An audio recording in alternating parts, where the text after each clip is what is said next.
bonjour à tous. Alors, merci Monsieur Macron. Donc je me présente, je suis Jean-Michel Servan, je suis rédacteur en chef adjoint à Midi Libre.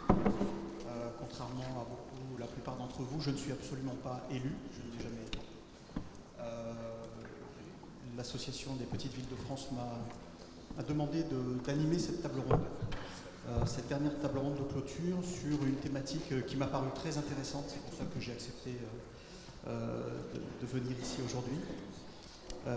L'intitulé « Petites villes, comment exister et peser au sein des nouvelles grandes régions et des nouvelles intercommunalités ». C'est à mon sens un sujet d'actualité fondamental dans l'évolution aujourd'hui des collectivités françaises, puisque l'État a voulu fusionner la plupart des collectivités aujourd'hui. On est en pleine restructuration. Je lisais ce matin dans le Midi Libre que sous une déclaration de Monsieur le ministre Jean-Michel Bailey, nous étions passés de 2062 collectivités à 1245. Donc il y a bien une volonté de l'État aujourd'hui d'agrandir des collectivités, d'en faire ce qu'on appelle des collectivités XXL. Et comment dans tout ça, eh bien, effectivement, les maires qui sont vraiment la cheville ouvrière de la citoyenneté en France depuis plusieurs siècles peuvent arriver à vivre, à survivre, à faire entendre leur voix. Pour la plupart de ces élus, effectivement, ils sont à la fois maires et ils sont maintenant intégrés dans des grandes collectivités. Alors nous avons beaucoup d'intervenants aujourd'hui pour cette clôture. Le temps va être assez serré, on a un peu plus d'une heure, donc on va aller assez vite. Mon rôle, ça sera effectivement de passer le micro, de couper s'il faut couper, ça je sais faire, et puis de poser des questions évidemment, et puis à la fin on s'autorisera, si on a le temps, 2 ou 3 questions dans le public. Alors je vais faire une présentation rapide de tous les intervenants. D'abord à ma droite, Carole Delga, inutile de vous la présenter, présidente de la nouvelle région Midi-Languedoc-Roussillon, Midi-Pyrénées-Languedoc-Roussillon. J'ai à ma gauche Stéphane Rossignol, qui est le maire de la Grande Motte, qui est également président de la communauté d'agglomération du Pays de l'Or et conseiller régional Languedoc-Roussillon Midi-Pyrénées. Pierre Jarlier, qui est maire de Saint-Flour, premier vice-président délégué de la PVF. Cyril Meunier, qui est un voisin, maire de Latte, vice-président de Montpellier Méditerranée Métropole et conseiller départemental de l'Hérault. À l'extrémité, Christine Bost, qui est maire d'Essines, première vice-présidente du conseil départemental d'Essines, dans la banlieue bordelaise. Premier vice-présidente du conseil départemental de la Gironde et vice-présidente de la Côte. Alors, c'est plus une communauté urbaine, hein. C'est une métropole de Bordeaux. Voilà, et j'ai monsieur Philippe Laurent, voilà, maire de Sceaux, dans les Hauts-de-Seine, secrétaire général de l'Association des maires de France. Et puis j'ai 2 techniciens, un grand témoin, Marc Abadi, directeur du réseau des territoires de la Caisse des dépôts et consignations, qui est à l'extrémité, et Jean-Pierre Baligan, qui est ici. Beaucoup le connaissent, président de l'Institut de gouvernance territoriale et président du comité d'orientation de la Banque Postale. Voilà. Alors on va lancer le débat. Je vais me tourner à ma droite vers Carole Delga. Moi, ce qui m'intéresse, en fait, dans votre parcours, parce que à travers cette problématique, comment exister, je trouve intéressant de voir un peu l'évolution du mandat de maire depuis longtemps. C'est pour ça qu'il y a aussi des élus ici qui sont là. Le maire de Sceaux, tout à l'heure, me disait qu'il avait été élu sous Raymond Barre la première fois. Donc je voudrais comprendre un peu l'évolution du mandat de maire. Et vous, vous avez une casquette très intéressante, puisqu'il y a 2 ans à peine, vous étiez encore maire d'une toute petite commune de 2200 habitants, Marthe-Tolosane, en Haute-Garonne. Et puis vous êtes devenu, vous avez fait le grand écart, vous êtes devenu président d'une très grosse région qui aujourd'hui est quasiment l'équivalent de l'Autriche, hein, il faut le savoir, en termes de territoire et en termes de population. C'est énorme. Donc je voulais avoir votre expérience de maire, savoir comment vous, à l'époque, vous arriviez, auprès de M. Martin Malvy notamment, pour faire entendre votre voix d'une toute petite commune, et comment aujourd'hui vous aurez l'oreille de ces toutes petites communes. Merci, bonjour à toutes et bonjour à tous. Alors c'est vrai que mon expérience d'avoir été maire pendant 8 ans me sert beaucoup aujourd'hui dans mon appréhension à la relation avec les communes, avec les petites villes et avec de façon générale les territoires ruraux, les territoires périurbains, les territoires de montagne. Je pense que la fonction, en effet, de maire, au fil des années, elle s'est beaucoup complexifiée. On a de plus en plus de responsabilités, avec une technicité juridique qui est forte. Et il y a également un besoin d'être donc dans un collectif qui nous permette d'avoir une mutualisation sur de l'expertise, sur de l'accompagnement.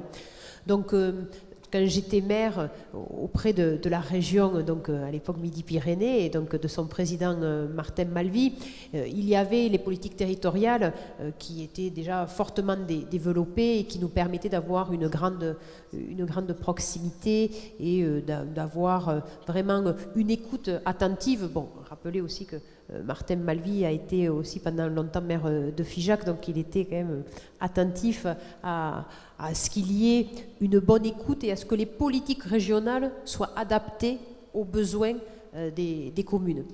Aujourd'hui, donc, présidente d'une région de plus de 4500 communes, donc sur 13 départements, et c'est vrai que je suis très attachée à ce qu'on puisse quand même avoir un lien très fort. Alors, tout d'abord, un lien physique, parce que nous devons faire incarner la région de façon physique dans l'ensemble des départements. Et c'est pourquoi j'ai décidé avec ma majorité qu'il y ait une maison de la région dans chaque département. Alors c'était le cas côté Aix-Languedoc-Roussillon, ce n'était pas le cas côté Midi-Pyrénées. Donc nous allons avoir une implantation territoriale par département, et je dirais au moins une, puisqu'il y aura cette maison de la région qui sera un lieu de travail pour les élus régionaux, pour pouvoir avoir des contacts avec les maires, recevoir aussi des acteurs économiques. Mais nous allons en fait renforcer cette implantation territoriale aussi dans le cadre du transfert des compétences que nous sommes en train de faire avec les départements, sur la compétence économique, sur la compétence également orientation que nous allons prendre de par le nouveau dispositif de la loi NOTRe. Donc avoir à travers ces maisons de la région aussi des antennes sur le développement économique, et cela permettra également d'avoir une plus grande proximité par rapport au bassin d'emploi, aux besoins de nos entreprises qui doivent être vraiment connus pour qu'on puisse adapter nos politiques d'aide directe, mais également de formation. Et puis après, ce sont des instances aussi de discussion, et avec Sylvia Pinel, ma première vice-présidente, nous avons quitté une réunion pour vous rejoindre, et c'est mettre en place cette assemblée des territoires, c'est-à-dire la représentation des pays, PETR, PNR, qui permettent d'avoir vraiment une connexion forte avec la région, parce qu'il y a des organes institutionnels tels que la conférence territoriale de l'action publique, mais qui donnent quand même une forte représentation à l'urbain. Et c'est pourquoi nous avons décidé de mettre en place cette assemblée des territoires. Et vous, à l'époque, quand vous étiez maire, est-ce que vous avez souffert d'être un peu éloigné, d'être voilà, une toute petite commune? Comment vous arriviez au toc toc toc, bonjour, c'est moi, Carole Delga, je voudrais des subventions, je voudrais faire avancer les dossiers. Est-ce que c'était compliqué? Ça demandait beaucoup de travail, mais bon, le travail ne m'a jamais fait peur. Et puis, quand on a la passion de l'action publique, eh bien, on a toute l'énergie pour pouvoir faire avancer ces projets.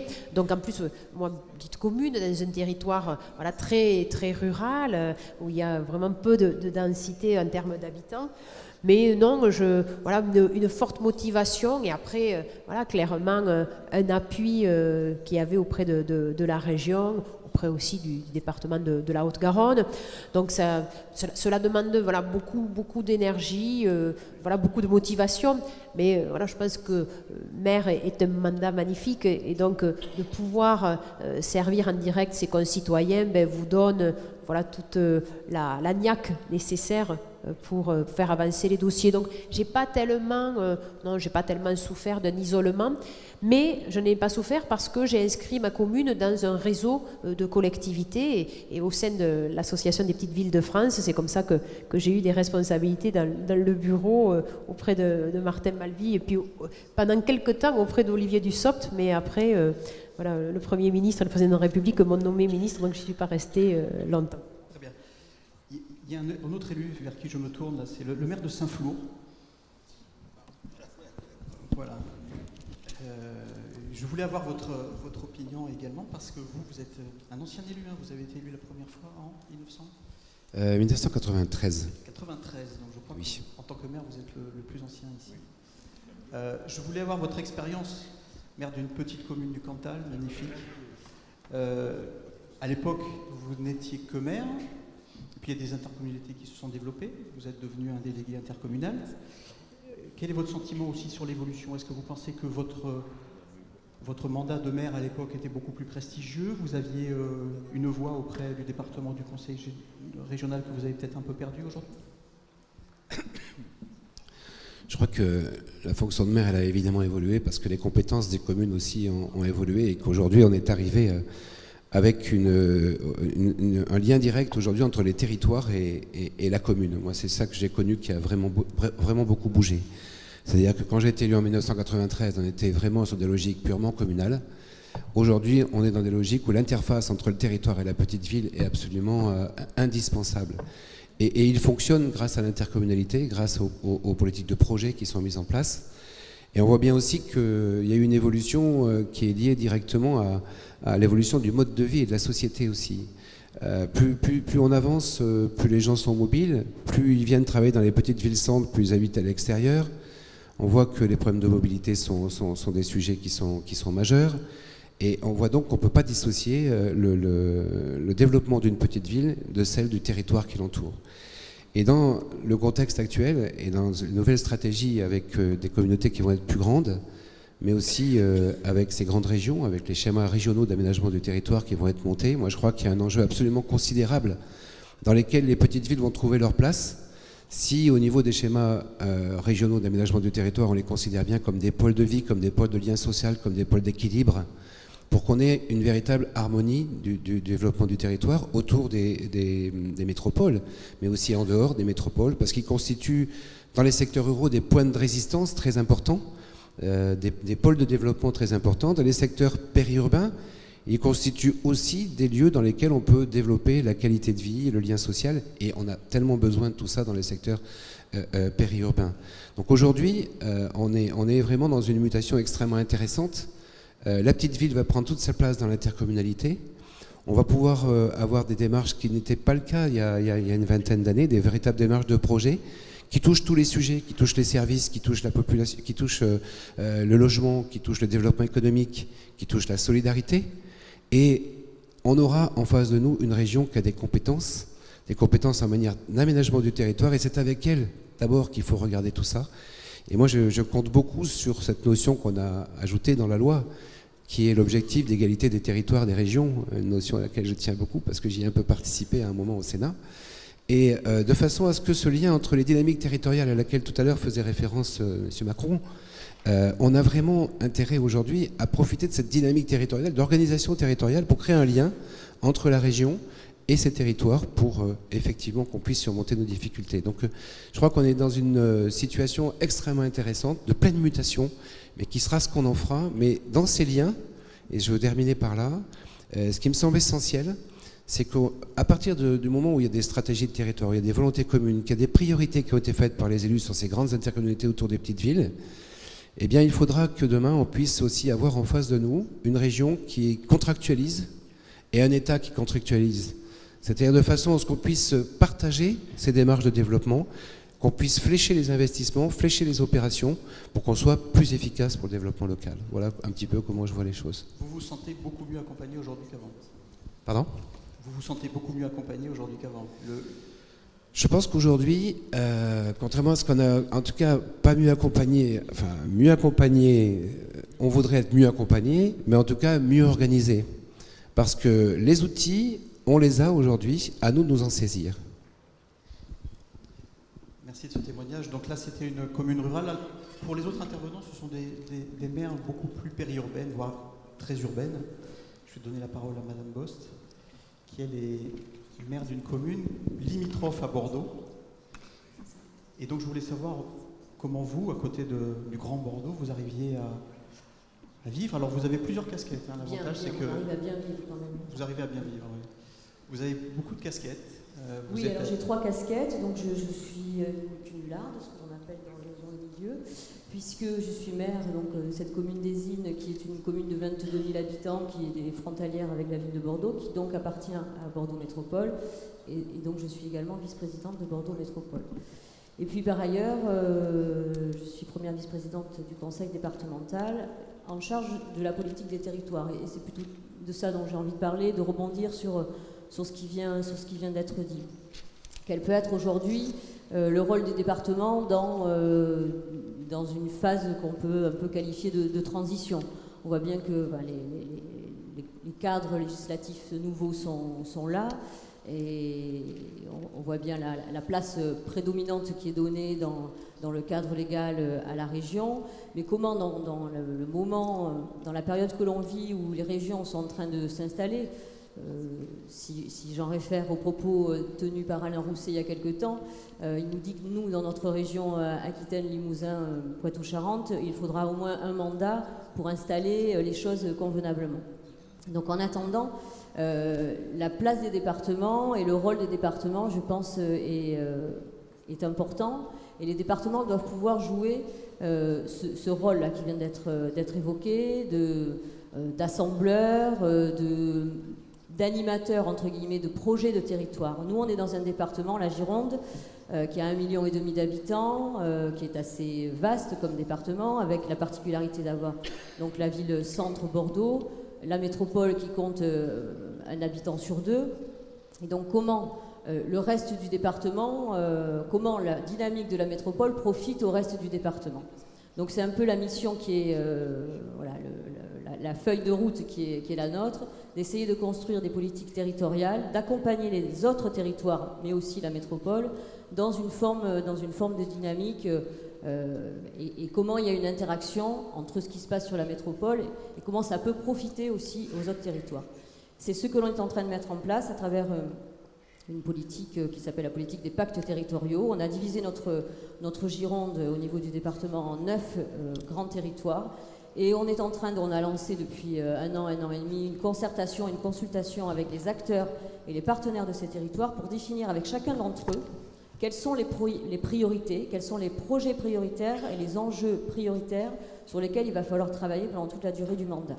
Avec, d'une part, la capacité financière du département à les accompagner dans leurs projets, quand ce sera dans les compétences ou dans les capacités à faire du département, mais également comment le département les accompagne dans la dynamique et l'animation de cette dynamique de territoire, et comment aussi le département met à disposition de ces territoires sa force de frappe, sa matière grise en termes d'ingénierie.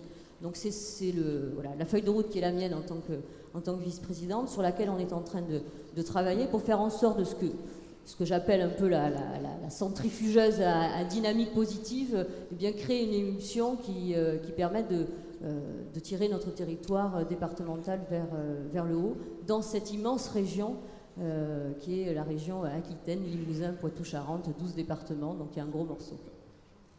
On va demander à M. Baligan de nous donner son point de vue justement sur les départements, cette strate aujourd'hui. Les Français ont l'impression qu'elle ne sert plus à grand-chose, elle est toujours là, elle a quand même des compétences au niveau social notamment très très importantes, notamment pour les départements plutôt ruraux, équilibre du territoire. Est-ce qu'on va vers des départements à la campagne, des régions à la ville? Comment ça va s'équilibrer tout ça? Je pense d'abord que on a une difficulté majeure. La loi NOTRe, je dis ça devant les ministres, la loi NOTRe est quand même a été une loi singulière. Je ne parle même pas de sa genèse. Je peux parler d'une multiplicité de positions qui se sont succédées, avec une dialectique entre ce qui se disait à un moment et ce que certains essayaient de combattre pour garder des structures. Donc moi, ce que je pense aujourd'hui, c'est qu'il y a un phénomène majeur qui est intervenu et qui est dans la loi MAPTAM, d'ailleurs, plus que dans la loi NOTRe, c'est la création des métropoles. Ce n'est pas une petite affaire, c'est-à-dire qu'on voit bien l'impact. Le ministre de l'économie est parti, mais la création de PIB dans notre pays est fondamentale, donc il fallait bien évidemment permettre à la métropole d'accentuer la création de richesses, parce que c'est là que ça se passe. Et des villes, on le sait, comme Toulouse, Nantes ou Rennes, ou Lyon, sont des villes qui jouent des rôles absolument majeurs, et il fallait accroître ce rôle-là à un peu plus de 10 aires métropolitaines. Ça, c'est une chose actée qui est forte.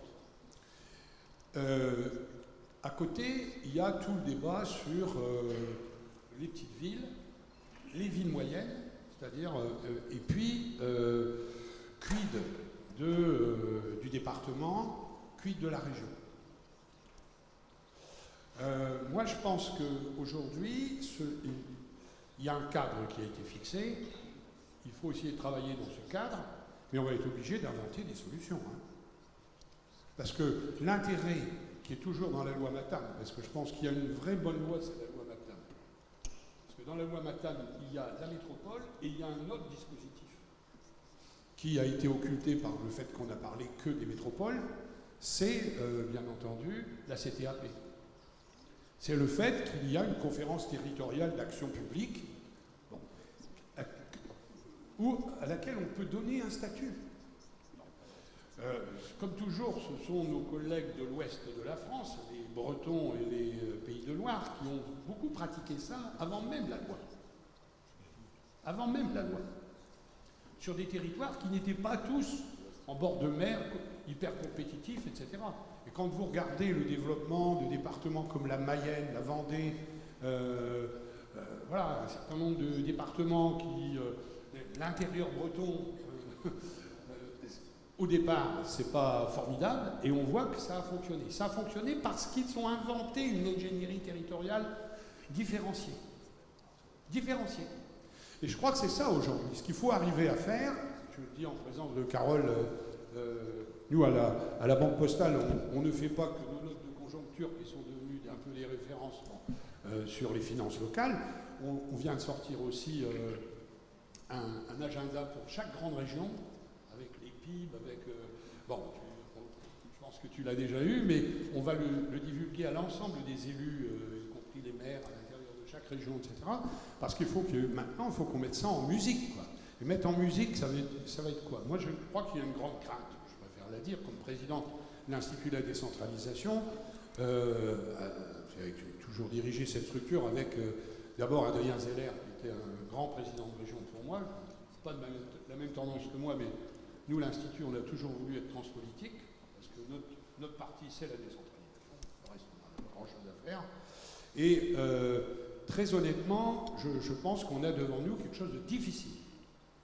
Parce que, 1, le phénomène métropolitain est fort. 2, les métropoles ont-elles vraiment besoin des régions? N'en suis pas sûr. Aujourd'hui, quand vous êtes à Toulouse, vous êtes dans le domaine de la recherche, dans l'aviation, vos équipes de recherche sont connectées avec Seattle. Ce n'est pas la région qui fait ça. Ce sont les entreprises qui sont interconnectées entre elles. Voilà. Quand vous êtes à Lille, vous travaillez, moi qui suis un homme du Nord, enfin, ce qu'on appelle les Hauts-de-France maintenant, quand vous êtes à Lille, vous travaillez, les équipes universitaires, elles travaillent avec les Flahus, comme on dit chez nous, les Flamands. Parce que le capitalisme flamand, ça existe depuis la nuit des temps. Parce que Londres, c'est juste de l'autre côté. Bon. Tout ça, on voit bien, quand vous êtes à Strasbourg, vous savez bien avec qui on travaille. On n'est pas connecté avec l'infra-régional. Et le problème de fond, aujourd'hui, c'est pas les métropoles, c'est réglé. Le problème, c'est le no man's land qu'il y a entre les métropoles et le tissu rural. Et là, les petites villes et les villes moyennes, elles sont fondamentales. Donc pour moi, c'est l'inframétropolitain. C'est l'interland inframétropolitain qui doit être traité. Alors après, qu'ici on invente un relatif au département, moi je n'ai pas de religion là-dessus. Je pense que, sincèrement, je pense que la région, faut qu'elle... C'est là le vrai enjeu des nouvelles grandes régions, c'est là. Parce que là, vous avez du travail, il y a des usines. Elles ne sont pas toujours adaptées, il faut faire attention, ça va vite aujourd'hui.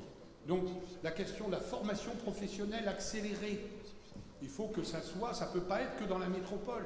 Sinon l'inframétropolitain va sauter. Et donc les petites villes, les villes moyennes, les intercommunalités qui fédèrent tout ça, sont à mon avis en danger. Pas en danger parce qu'il y a un projet politique de le mettre en danger, parce que l'économie a sa propre logique. Et la propre logique des métropoles, c'est d'être interconnecté au niveau mondial.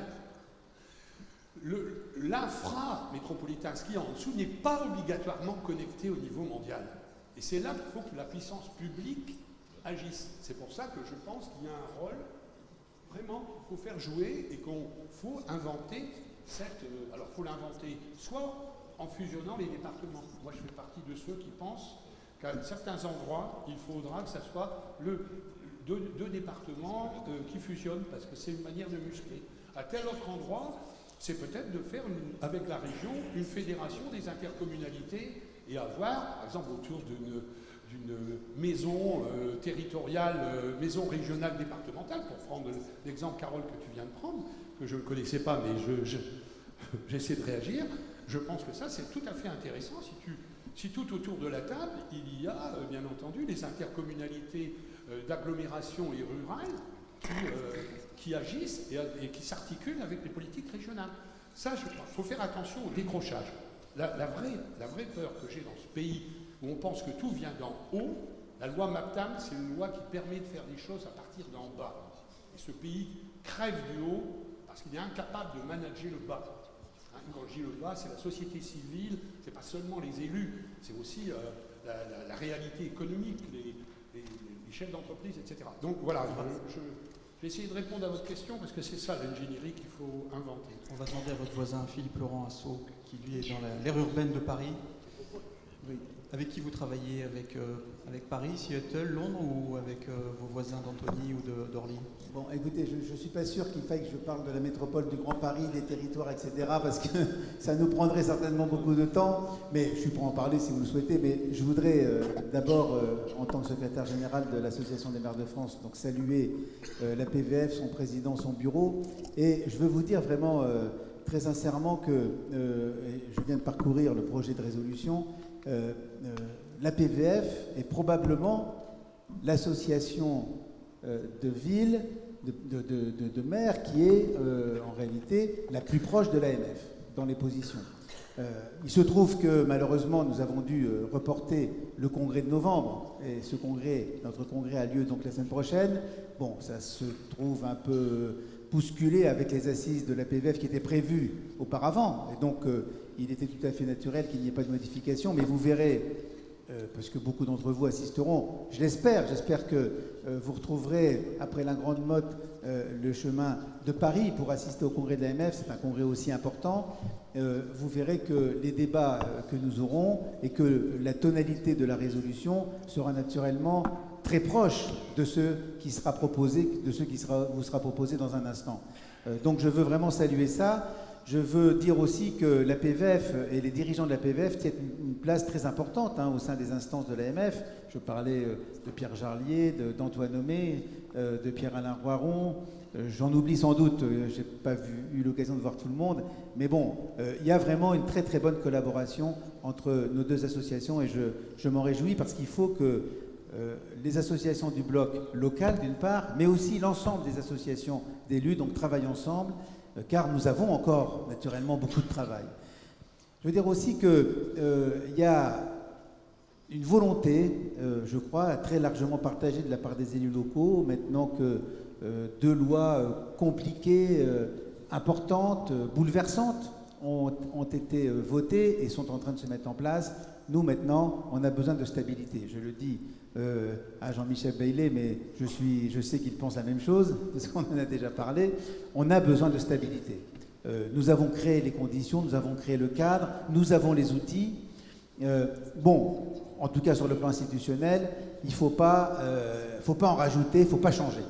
Et c'est un message aussi d'ailleurs que j'adresse aux candidats, puisqu'il va y avoir des élections, ça ne va pas échapper.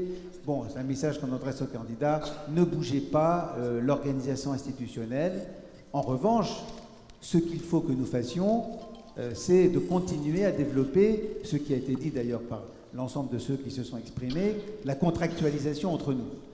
Et effectivement, et je rejoins Jean-Pierre, c'est pas la première fois que je le rejoins, mais je rejoins Jean-Pierre sur l'importance que peut avoir, et nous l'avions dit dès la loi MAPTAM, cette conférence territoriale de l'action publique, dont la présidence est assurée par le président de région.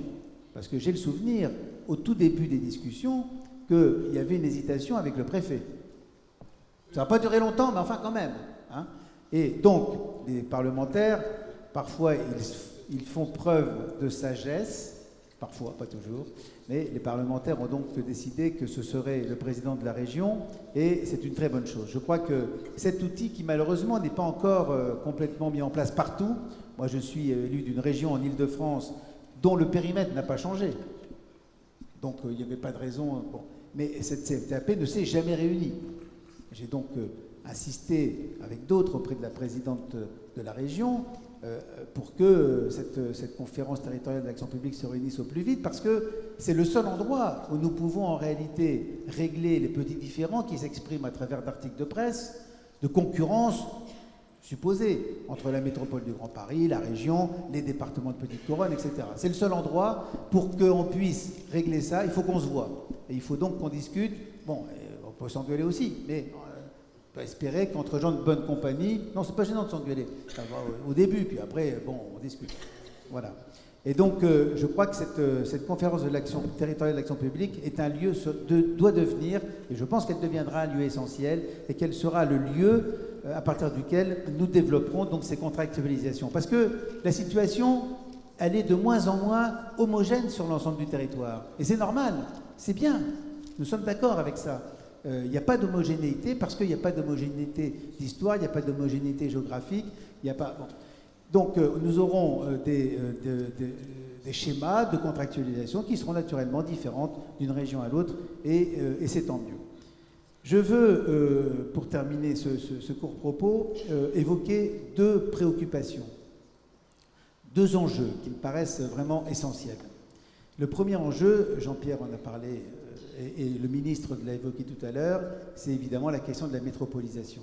Tout à l'heure, Emmanuel Macron a dit la métropolisation, j'ai noté qu'il faut encourager. Ce n'est pas nécessaire. Elle se fait naturellement. Et elle se fait naturellement chez nous, elle se fait naturellement aussi dans l'ensemble des autres pays. C'est un phénomène de société. Et donc, par conséquent, il ne faut pas l'encourager. On ne peut pas la freiner non plus, parce que ça ne servira à rien. En revanche, et ça c'est une responsabilité forte qui doit s'exprimer notamment au sein de la CTAP, il faut l'équilibrer. Et c'est ça un grand enjeu.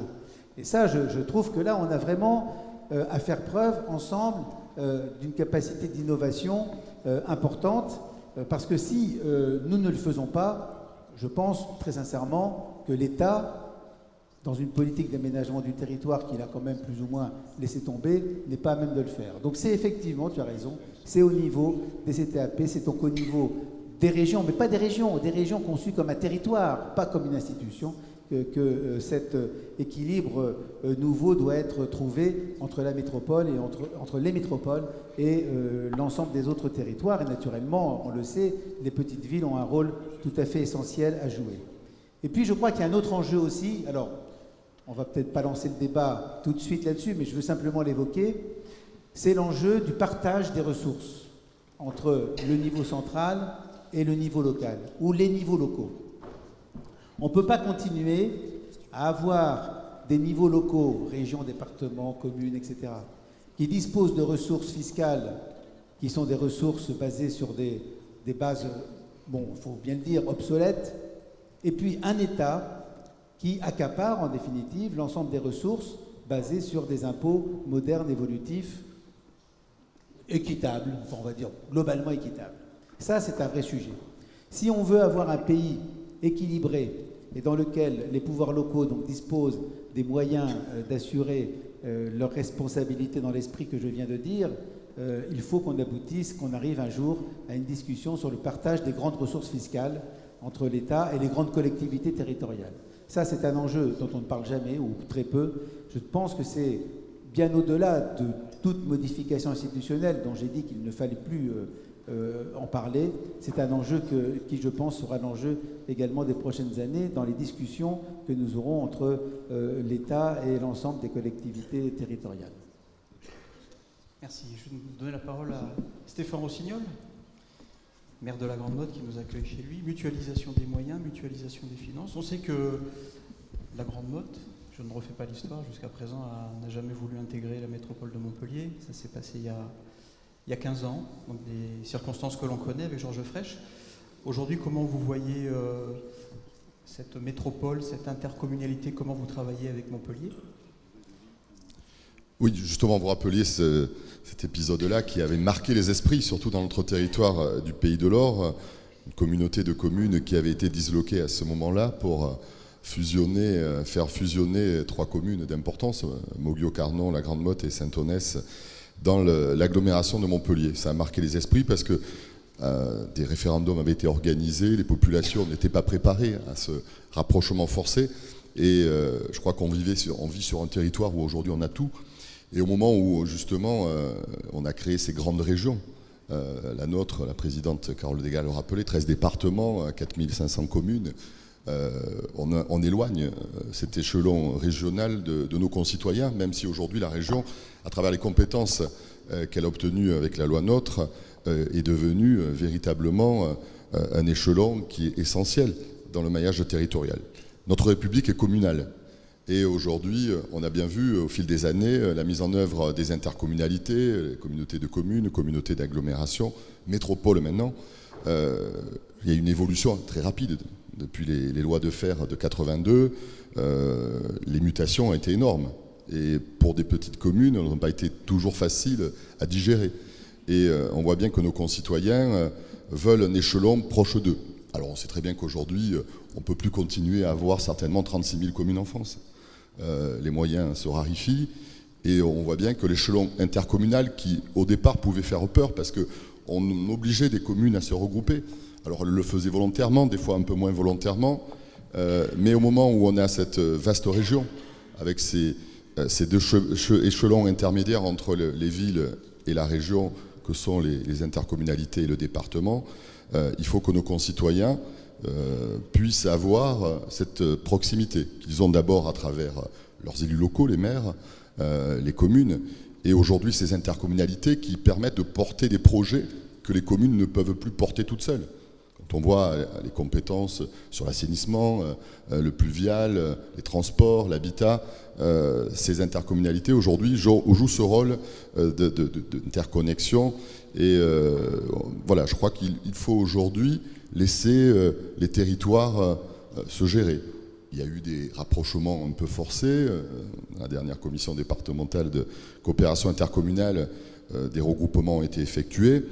Mais je crois que lorsqu'un territoire aujourd'hui a la chance comme le mien, le Pays de l'Or, d'exister à côté d'une métropole, et avec le président de la métropole aujourd'hui, nous avons avancé comme jamais on avait avancé. C'était inimaginable il y a encore quelques années de pouvoir passer des conventions en termes de transport entre des communes comme Moguio, Palavas et Montpellier, parce qu'on changeait de territoire. On se rappelle du tramway qui s'arrête aux portes de l'agglomération, sur la commune de Pérol, à 2 km de la mer, pour des querelles politiciennes, je dirais. Donc aujourd'hui, avec le président Philippe Sorel, eh bien, nous avons mis en place des passerelles sur les transports, sur l'eau, l'assainissement, puisque là aussi, la grande station d'épuration de Montpellier, Maera, qui aujourd'hui n'était plus configurée à la hauteur souhaitée, eh bien, avec mon collègue Christian Jean-Jean, le maire de Palavas et le président de la métropole, nous avons établi ce partenariat qui nous permet de travailler en commun et de ne plus se tourner le dos. Aujourd'hui, on est face à face, on se tend la main. Est-ce qu'on peut imaginer une fusion un jour entre Montpellier et le Pays de l'Or ? Je crois que ni moi, ni le président Sorel, pour l'instant, n'ont souhaité cette fusion. Je crois que le Pays de l'Or, aujourd'hui, 8 communes, 3 communes littorales, travaillent à un rapprochement avec des voisins qui sont tout proches, qui sont le pays de Terre de Camargue. Nous sommes la Petite Camargue, nous avons la baie d'Aigues-Mortes. La baie d'Aigues-Mortes, ce sont les 4 stations qui vont de Palavas au Gros-du-Roi Port-Camargue, en passant par Carnon et la Grande Motte. C'est un territoire cohérent qui nous permettrait à la fois de renforcer notre politique touristique, avec Aigues-Mortes et Port-Camargue, de villes touristiques, avec nos ports. La réunion de ces 4 ports dans la baie d'Aigues-Mortes rassemblerait plus de 10 000 anneaux. Ferait de nous, sur une distance très courte, le premier port du monde, quasiment. Le Gros-du-Roi est déjà un très grand port. Donc je crois que voilà, la métropole, aujourd'hui, les esprits aussi sont pas préparés. Il faut que les choses s'installent. On a une cohésion entre des communes à la fois agricoles, littorales, touristiques.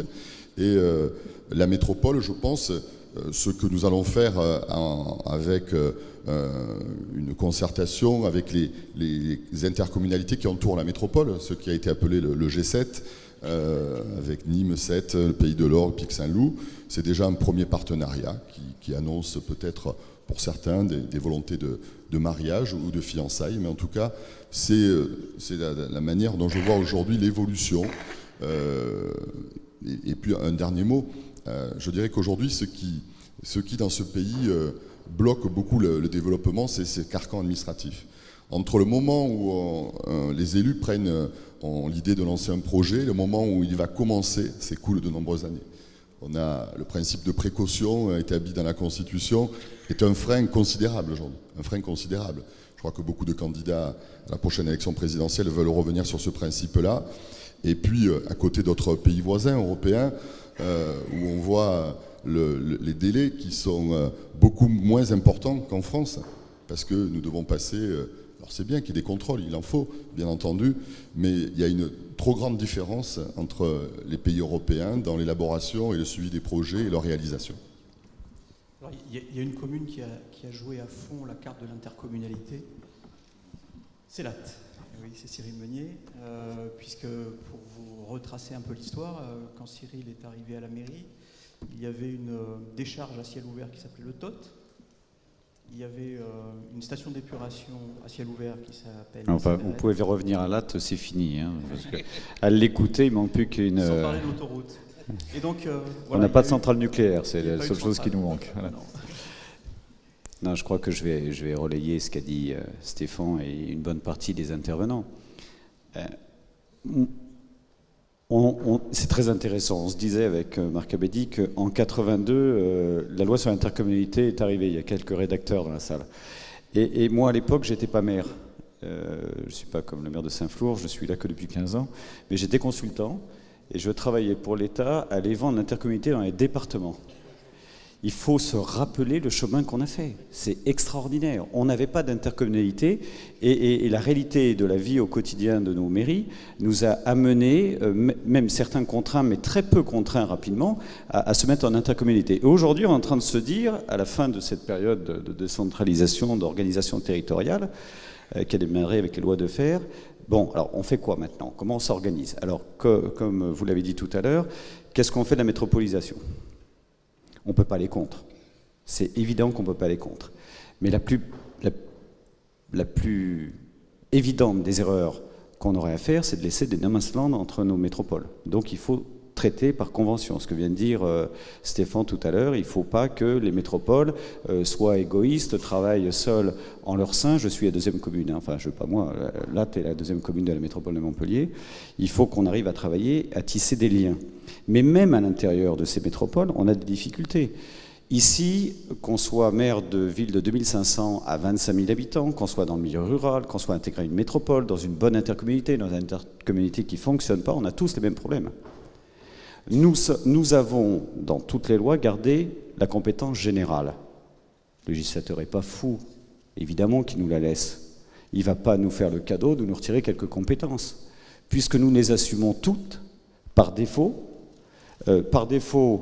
du système familial qui explose, par défaut d'une agriculture, pour certains d'entre vous qui êtes dans le milieu rural, une agriculture qui est en train de vivre un traumatisme terrifiant. C'est vous, les maires des communes rurales, qui vous retrouvez face à vos concitoyens qui, non seulement dans leur vie intime, mais dans leur vie professionnelle, même dans leur schéma de vie, sont en train de se voir complètement délité. On est face à un État qui nous a demandé de l'aider à combler la dette, et c'est normal, il faut qu'on se serre tous la ceinture, et c'est vrai qu'il y avait un petit bas de laine au niveau des collectivités territoriales et locales, et qu'il était normal de venir le chercher. Ça a été trop rapide. Je regrette que M. Macron ne soit pas là, mais j'ai assez de ministres en face de moi pour le dire, ça a été trop rapide. Aujourd'hui, on est pris à la gorge.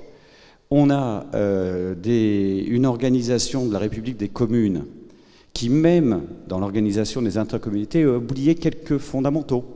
En particulier, la capacité de se mettre à quelques communes pour donner le service des écoles. Aujourd'hui, chacune des communes doit construire sa propre école. Il faut qu'on arrive à trouver à l'intérieur des nouveaux schémas et dans les aménagements des lois dont on a parlé tout à l'heure, la capacité à plusieurs communes d'assumer ensemble les compétences fondamentales des communes. Parce que sinon, on va aller au clash. On est en train de monter à l'heure actuelle les PLUI, parce qu'en dehors de ça, il y a eu plein de lois. Il y a eu les lois sur le PLUI, sur les SCOT. Alors on est tous en train de travailler, en train de se former à cet aspect-là. Et à l'intérieur du PLUI, on se retrouve avec une kyriade de contraintes qui ont toutes une bonne raison. Gérer le handicap et la mobilité, évidemment qu'aucun d'entre nous, on va dire qu'il ne faut pas le faire. Aucun d'entre nous va dire l'environnement, bon, si on pouvait se mettre un peu ça de côté pendant 5-6 ans, histoire de régler les problèmes de logement, il faut le faire. Mais là, aujourd'hui, on est face à tout ce temps qui nous est réclamé à nous élus, et entre 2500 et 25 000 habitants, on n'a pas des équipes énormes, donc on est amené à travailler en intercommunalité. Et souvent, le citoyen ou d'autres me disent « Mais Cyril, l'intercommunalité, quand même, la métropole, t'as perdu du pouvoir. T'es plus un vrai maire. Tu vas te prendre de passion pour les chrysanthèmes. » C'est ce que j'ai vu ce matin dans Midi Libre. Ma réponse est claire, mais pas du tout. J'ai perdu aucun pouvoir. Je suis comme vous, madame, je suis un ignoble cumulard. En plus, je suis conseiller départemental, moi. Donc je peux vous dire que c'est pas facile en ce moment. Mais on n'a pas perdu de pouvoir. On a transféré. Qu'est-ce que ça veut dire transférer? Ça veut dire qu'on travaille en commun avec nos collègues maires des communes qui font partie de notre intercommunalité pour gérer les problèmes. Mais heureusement, je reviens, et après j'arrête, je reviens juste à une chose. La première chose qu'il a fallu qu'on assume, nous, les petites villes, au-dessus de 10 000 habitants, excusez-moi pour ceux qui ne les ont pas, les 10 000 habitants, c'est que du jour au lendemain, l'État nous a dit qu'il arrêtait de nous instruire les permis de construire. Ça a démarré comme ça. Ça veut dire que du jour au lendemain, des communes comme la mienne, avec une progression démographique folle qu'on connaît dans la région de Montpellier, je me suis retrouvé avec l'obligation d'embaucher des personnes compétentes pour analyser les permis de construire, etc., etc. Je ne suis pas là pour faire le procès de l'État. Je dis juste que la baisse de la DGF a été trop rapide et elle s'est accompagnée d'un certain nombre de mesures faites par les gouvernements successifs où on a demandé aux petites communes et à toutes les communes d'assumer. Je pense au temps d'activité périscolaire, je pense à d'autres lois et à d'autres retraits de services. Très bien, merci Cyril. On va donner la parole à M. Abadi. En quelque sorte, aujourd'hui, qu'est-ce que vous êtes le grand argentier des communes? Pas du tout. Vous substituez un peu à l'État en ce moment, non? Non, mais c'est pas comme ça qu'il faut voir les choses. On ne le dit pas comme ça. Moi, je me sens grand témoin à double titre, si vous me permettez, monsieur. Je vais faire très court. Parce que moi, j'ai vécu tout ça, mais dans des fonctions diverses. Enfin, je dis à mon voisin, puisque moi, j'ai commencé effectivement dans les collectivités locales. Après, j'ai rejoint un cabinet ministériel. Il y avait d'ailleurs un préfet qui est ici, là, avec nous. Et je me souviens, Jean-Pierre Baligan, à l'époque, était parlementaire. Quand auprès de Jean-Michel Baillet, on a lancé les idées des communautés de communes, on ne faisait pas un tabac. C'est une loi qui a été votée à une voix de majorité dans des conditions sur lesquelles on ne reviendra pas. Ce n'est pas un cas d'école. Donc ce que je voudrais dire, pour essayer d'être le grand témoin au sens où vous l'entendez, et parler d'un peu d'argent, parce qu'effectivement, il faut en parler. Moi, je vais reprendre tous les intervenants quelque chose. Que de chemin parcouru, oui. La démonstration a été faite en laissant les communes s'organiser. Et après, on a eu la loi de 99, la loi de 2010, la loi NOTRe, tout le travail qui a été fait. Et tout le monde a fini par s'acclimater à l'idée que c'était la bonne voie. Et on arrive aujourd'hui à un résultat qui est au-delà, je pense, de ce que le législateur ou le gouvernement pensait l'année dernière, 1200, 1300 communautés de communes. Bon. Et donc, en faisant le double pari, que l'État crée un cadre et l'intelligence des territoires, on y est arrivé. Et dans ce rôle-là, monsieur, la Caisse des dépôts, elle doit accompagner ce mouvement. La Caisse des dépôts, par son statut, c'est pas vraiment l'État, c'est le Parlement, c'est les épargnants. Et donc, ils ont tous intérêt, et l'État et les épargnants, à ce qu'il y ait plus d'efficacité dans le système d'administration publique du pays. Et nous, nous sommes le partenaire de l'État et le partenaire des collectivités locales et le partenaire du long terme. Et donc, ce qui a été dit tout à l'heure, c'est effectivement qu'il faut de la pérennité maintenant dans le système. Il faut réengager les projets, ça a été dit notamment par M. Jarlier. Et donc, il faut là-dessus se réinscrire dans une perspective collective, diverse, parce que ça a été dit, il faut laisser s'organiser la diversité. Comme le disait le maire qui nous accueille ici, il faut intégrer directement peut-être une intercommunalité. Là, il faut laisser la convention créer l'habitude de travailler ensemble et on verra plus tard. Il ne faut pas préempter les résultats. Mais il faut que ce mouvement soit accompagné. Et comment accompagner ce mouvement? Ça a été dit tout à l'heure. Il faut faire des projets. Et ces projets ont un but, c'est que l'investissement local soit soutenu. Le ministre l'a dit tout à l'heure, je pense que Jean-Michel Baillet y reviendra tout à l'heure. Notre pays a besoin que les investissements d'intérêt local qui soient publics et privés à travers des SEM, à travers des concessions, etc., soient portés, car notre pays doit maintenir et améliorer encore sa capacité. Le projet présenté par le maire de la Grande Motte de créer un grand port, c'est essentiel pour l'attractivité. Les enjeux sur le tourisme, ils sont fondamentaux. Il y a Mme Pinel, Mme Delga, ici, 3 anciens ministres chargés du tourisme autour de la table, ainsi que le directeur de cabinet d'un d'entre eux. Je veux dire, on a besoin, effectivement, surtout dans des régions comme ici, d'avoir ça. Et la Caisse des dépôts est à vos côtés pour mobiliser de l'argent public, de l'argent privé, travailler sur les infrastructures, les hébergements, la transformation de l'hôtellerie, etc. C'est notre mission, à vos côtés, vous les élus locaux, avec le gouvernement, avec le Parlement, pour pouvoir créer ces conditions-là.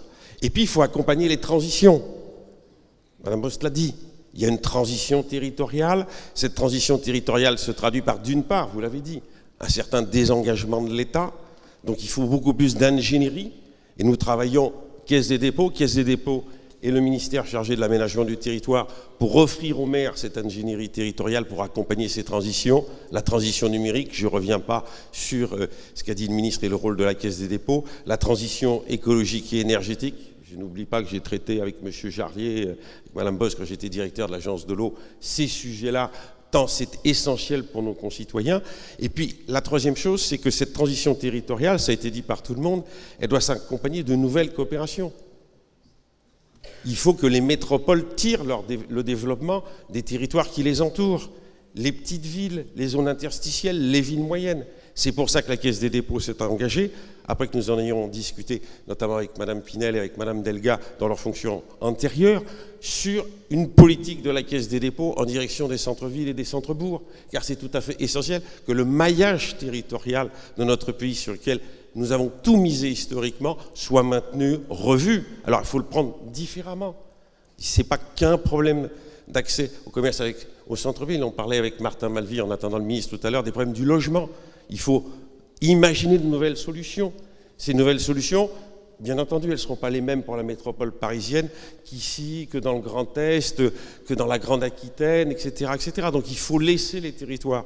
Et le rôle de l'État, c'est effectivement de créer les conditions pour que ce soit possible, et que je pense que les préfets le font, et que la Caisse des dépôts mette son ingénierie financière, ses moyens, sa capacité d'être investisseur de long terme, ses prêts à taux zéro, pour accompagner effectivement le mouvement et faire que tout ça se passe. Voilà quelle est notre mission. Donc on n'est pas la caisse, au sens.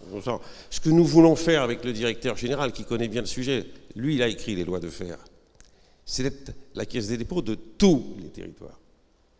On a passé des conventions avec presque toutes les métropoles, on finira à Toulouse dans quelques semaines, Madame Delgasper.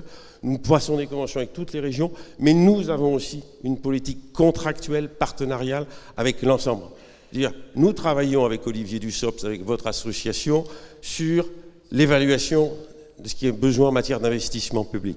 La politique des centres-villes, nous l'avons concertée avec votre association, et je crois qu'avec Olivier Dussopt, on passe beaucoup de temps avec ses collaborateurs, y compris sur le terrain, dans sa ville, effectivement, à regarder ce qu'il faut faire. On est à votre disposition pour faire ça. Alors, on n'est pas en mesure de régler tous les problèmes. Il y a des sujets sur lesquels la Caisse des dépôts n'a ni légitimité, ni rôle à intervenir. Mais on peut mobiliser de l'argent public et vous aider à trouver des investisseurs pour monter des partenariats, des co-investissements, des SEM, des CEMOP, etc. Et voilà quel est le rôle que la Caisse des dépôts s'est assigné sur les territoires. Merci, l'appel est lancé. Écoutez, on a fait un peu plus d'1 heure, c'est très bien. On a droit à une question et je crois que c'était M. Mariton qui voulait intervenir avant de laisser la parole au ministre et au président du SOP. Non, simplement, Jean-Pierre, j'ai trouvé ça à la fois passionnant et très stratégique. Donc j'ai envie de faire 2 observations, questions à la fois. La première s'agissant de la relation avec les régions, puisque le thème de la table ronde, c'était bien, pour nous, petite ville, moi je suis maire d'une petite ville d'un peu plus de 1000 habitants, créer la relation avec les régions, une nouvelle région, en Rhône-Alpes c'est une nouvelle région, Auvergne-Rhône-Alpes. J'entends ce qui a été dit en termes de projet, simplement l'analyse qui est la mienne en tant que maire d'une petite ville, c'est que la logique de contractualisation que l'on connaît peut fonctionner bien ou peut fonctionner mal, et il faut le dire. Moi, en tout cas, en tant que maire, je ressens pas toujours positivement l'aspect un peu baratin que les contrats peuvent avoir, avec un très fort engagement dans l'animation, dans le fonctionnement, et avec de vraies difficultés pour les petites villes de s'y retrouver concrètement quand il s'agit d'obtenir des régions une aide concrète au portage d'un certain nombre de grands projets d'investissement. Il y a clairement de la part des régions, je pense, un choix à faire, et c'est vrai que l'avantage des dépenses de fonctionnement, animation de toute nature, c'est qu'elles sont très facilement horizontales, et on peut dire très volontiers qu'elles s'adressent à la totalité du territoire. Simplement, nous, en tant que petite ville, que ce soit en interco ou directement en tant que petite ville, quand on a la maîtrise d'ouvrage d'un certain nombre d'équipements structurants, on a besoin que les actions de la région et que les contrats des régions, y compris nouvelles régions, atterrissent très concrètement sur des projets très précis. Donc la contractualisation ne doit pas récuser la notion d'aide précise à des projets. C'est parfois stigmatisé par certains parce que ce serait un guichet. Le guichet, ça peut avoir du bon s'il s'agit de faire des choses très concrètes et d'avoir une réponse oui, non et combien à des projets précis. La deuxième observation sur l'intercommunalité. Une question, M. Martin. C'est des débats. Oui, la question. Une question parce qu'on est très pressé. J'entends bien. Question-réponse. J'essaye simplement d'être dans le sujet de la table ronde telle qu'elle a été introduite. La question de la relation des petites villes avec les nouvelles intercommunalités. Est-ce que, alors je le formule sous la manière très directe d'une question, il me semble que ce que nos concitoyens nous demandent en tant que maires, c'est de la responsabilité et de l'efficacité. Avec ce que les anciennes intercommunalités permettaient, qui était d'aller au fond vers une logique de fusion. On est passé à une étape plus grande d'intercommunalité, potentiellement instable, ça a été dit, mais j'aspire à une certaine stabilité. Ces grandes intercos, où nos petites villes sont plus rarement des villes-centres, qui en tout cas sont à des échelles qui rendent la fusion plus difficile. Au fond, comment les appréhende-t-on dans ce cadre-là? Est-ce que les membres, ou certains membres de la table ronde, souhaitent répondre à cette question précise? Est-ce que ce n'est pas dommage d'avoir abandonné l'échelle qui permettait raisonnablement et à portée humaine de faire de nos communautés de communes assez locales, mais très concrètes, et qui correspondaient à des bassins de vie quotidiennes, des communes nouvelles, pas uniquement au sens de la loi, mais au sens véritablement de l'accomplissement d'une nouvelle étape qui permettait de réduire les structures territoriales. On a de plus grandes intercos, mais pour le coup, on va avoir plus de mal à fusionner. Alors, concernant la première question sur la relation des communes et des régions, et tout particulièrement sur le financement de projets structurants. Hier, nous avons voté donc le budget. En matière d'investissement, c'est 1,1 milliard et dont 880 millions d'euros pour l'aide aux bâtiments et aux travaux publics. Donc voilà, c'est une aide directe. Donc c'est vraiment la priorité que nous avons dégagée, de pouvoir investir massivement dans tous les territoires, c'est-à-dire c'est d'équiper tous les territoires, bien sûr dans les compétences qui sont les nôtres en matière de lycée. Nous avons aussi une politique de sites décentralisés universitaires, et puis également soutenir des projets structurants tels que des médiathèques, tels que de nombreux équipements que nous pouvons avoir également sur le très haut débit quand même, parce que là aussi, nous en avons parlé, c'est une nécessité. Donc la région, elle doit assurer, selon moi, un développement des territoires, et c'est pourquoi il est indispensable que la région, elle finance l'ingénierie territoriale sur l'ensemble des territoires, mais elle doit également avoir une politique d'investissement sur des projets que l'on définit comme prioritaires pour des bassins d'emploi. Et c'est vrai que là, ça peut être tout à fait différent d'une échelle de la communauté de communes. On va s'arrêter là. Merci beaucoup. On va laisser la parole au président du SOF.